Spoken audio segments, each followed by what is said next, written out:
नमस्कार दोस्तों, इसमें हम बेसिक एक्सेल को कंप्लीट करने वाले हैं। इस वीडियो में हम कमेंट्स और नोट्स के बारे में देखेंगे। अगर आपके एक्सेल में कमेंट है तो कमेंट देख लीजिए, अगर आपके एक्सेल में नोट है तो नोट्स देख लीजिए। दोनों का मतलब लगभग एक ही होता है, अलग नहीं होता है। आप एक्सेल में क्या होता है कि अगर कोई भी सेल है, सेल के अगेंस्ट में अगर आपको कोई कमेंट्स डालना है, जैसे कि मान लो ये एक सेल है, मैं चाहता हूँ कि मेरी सीनियर के साथ आगे जो भी डिस्कशन होगा वो कुछ एक ऐसा वर्ड भी हो सकता है या ऐसा टॉपिक हो सकता है जिसके बारे में मैं उनसे बात करूँ। अभी मुझे याद नहीं आ रहा है, ठीक है। और ऐसा भी हो सकता है कि जब मैं उनसे बात करूं, जो मेरे सीनियर होंगे, तो उस समय वो कुछ ऐसा वर्ड बताएंगे या कुछ हो सकता है कोई ऐसा टॉपिक बताए या इस लाइन के अगेंस्ट में कुछ ऐसा कुछ कहें जो मुझे नोट्स करना पड़े। तो ऐसे केस में आप कमेंट्स डालते हैं। जैसे कि मान लो ये कोई एक छोटा सा डेटा है, डमी डेटा है।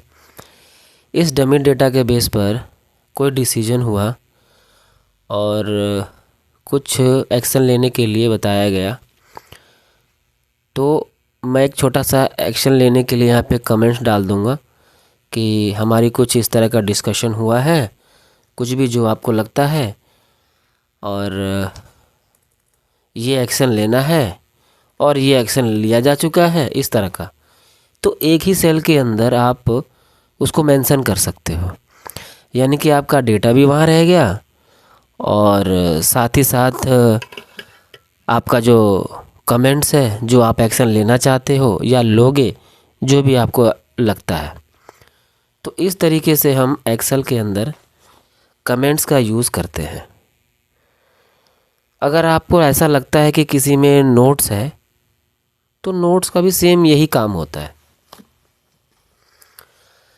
नोट्स में भी उसमें आपको नोट्स करना होता है कि आपको क्या एक्शन लेना है, क्या डिस्कशन हुआ था, वटेवर जो आपको सही लगे, कुछ इसी से रिलेटेड ही होता है।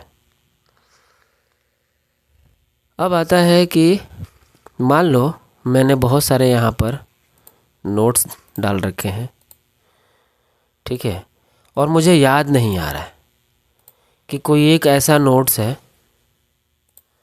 जिस पे मैंने कुछ ऐसा लिखा था जो मुझे याद नहीं आ रहा है, लेकिन ऐसा मुझे याद आ रहा है कि एक कोई वर्ड ऐसा लिखा था जो मुझे ढूंढना है। अब मैं कैसे ढूंढूंगा? तो मैं क्या करूँगा, ये प्रीवियस और ये नेक्स्ट, इसका यूज़ करूँगा। नेक्स्ट यहाँ पे पढ़ूँगा, देखूँगा, नेक्स्ट नेक्स्ट नेक्स्ट नेक्स्ट। आप समझ रहे हो? तो कहने का मतलब ये है कि मैं इस तरीके से नेक्स्ट करके ये पता लगा लूँगा कि मैंने किस में क्या नोट किया हुआ था।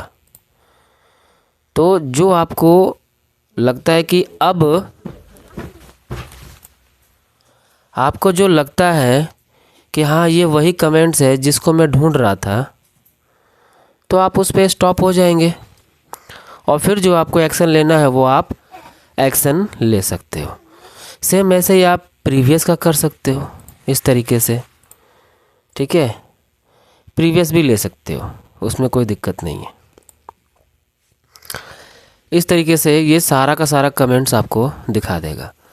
अब मान लो अगर ऐसा होता है कि आपको कमेंट्स को डिलीट करना हो, तो डिलीट करना है तो फिर आप कैसे डिलीट करोगे? किसी भी कमेंट्स पर आप इस तरीके से सेलेक्ट करना और डिलीट पे क्लिक कर देना। ये देखो, ये सारा का सारा डिलीट हो रहा है। अब ये पता कैसे चल रहा है? कोई भी कमेंट्स किसी भी सेल पर होता है ना, तो राइट साइड कोने पे एक लाल कलर का आपको एक सिंबल नज़र आएगा, ये वाला, इससे पता चलता है। अब ये डिलीट हो जाएगा ना, तो ये सिंबल हट जाएगा। इसका मतलब यहाँ कोई कमेंट नहीं है, यहाँ कमेंट है, ये देख रहे हैं, तो यहाँ से डिलीट हो जाएगा। यहाँ कमेंट है तो यहाँ से डिलीट हो जाएगा, यहाँ है तो यहाँ से डिलीट हो जाएगा। इस तरीके से आप कमेंट को डिलीट कर सकते हैं। और दोबारा से अगर कमेंट्स लेना हो तो आप दोबारा से कमेंट ले सकते हो। तो रिव्यू में जा कर के आप कमेंट को सिलेक्ट कर सकते हो। ठीक है, मान लो कमेंट्स आपने ले रखा, आपको उसमें कुछ लिखना है, अब आप लिख नहीं पा रहे हो। ये देखो, कोशिश कर रहा हूँ मैं, लेकिन यहाँ से हट जा रहा है। तो उस पर सेलेक्ट करके यहाँ पे जब आप एडिट करोगे ना, तो ये सब दिखा देगा। तो इस तरीके से कमेंट को डिलीट करते हैं, एडिट करते हैं, ढूंढते हैं, सर्च करना, प्रीवियस कैसे देखना है, नेक्स्ट कैसे देखना है, ये हमने इसमें किया। अगली वीडियो में हम देखेंगे कि वर्कबुक व्यू क्या होता है।